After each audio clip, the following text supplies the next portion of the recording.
So check this out, right? So this right here, and I didn't even know this. I didn't even know this.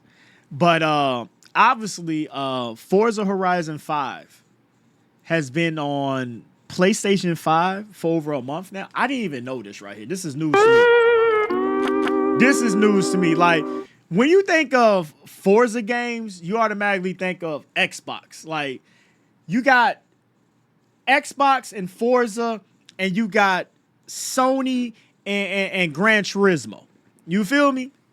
So I didn't even know this right here. But accordingly, Forza Horizon 5 has sold over 2 million units on the PlayStation 5 in the last month. I ain't gonna lie, right? When it comes to Forza Motorsports, because I think not too long ago they just discontinued or they did something with that game where it's pretty much done with, whatever the case may be. Forza Horizon 5 and just the Forza Horizon series in general is like the only Forza game that can like stand through the test of time. Because like, when's the last time you heard anybody say anything positive about a Forza Motorsports game? But when it comes to the Forza Horizon games, people talk about these games all the time. And Forza Horizon 5 has been out since 2021. So you talk about 4 years this game has been out already.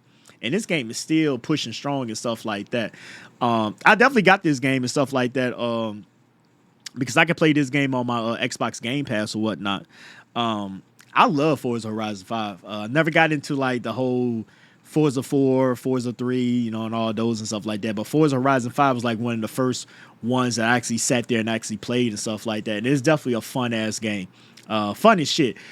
Pretty much based in Mexico. If you know the whole little vibes and stuff like that when it comes to Forza, then you know, so you understand the trip. But it's definitely a fun ass game though. But I did not know, and that's crazy to me, that Forza Horizon 5 is now on PlayStation. And it goes back to the old saying, right, where a lot of these games that it made your decision like which console you're going to buy. Like back in the day, right?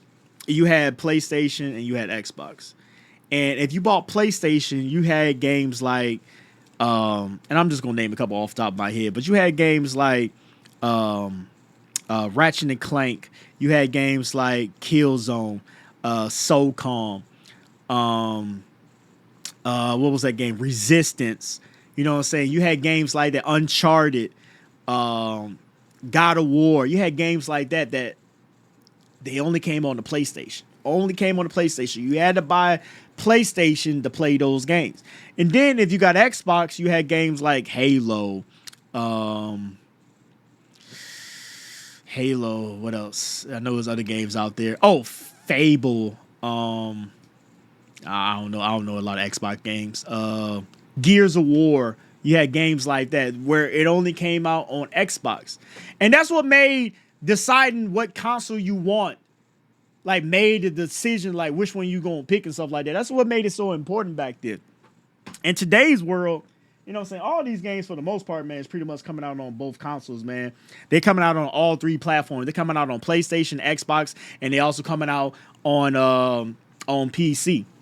You know what I'm saying? So I miss back in those days, man, where, you know, saying games, you know, saying developers, you know, they was exclusive to this one platform. Nowadays, all these games pretty much come out on everything, man. You know what I'm saying? So it's not even no priority really, like which one should you choose over the other one and stuff like that. I mean, I guess you could still say like Halo is still a Xbox exclusive, but who the fuck is playing Halo though? You know what I'm saying? Like who the fuck is playing Halo?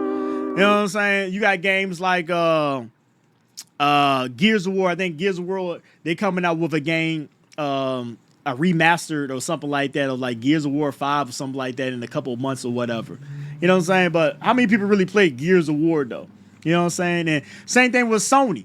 Sony, the only exclusives that we really got over there is Spider-Man and Uncharted, and I think that's it.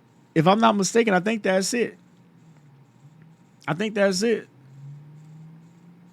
Yeah, I think that's it. It might be some other ones that I can't think off the top of my head, but I think that's pretty much it though. But It's crazy though. I would never thought a game like Forza would be on PlayStation though. I would never have thought that. That's just wild right there.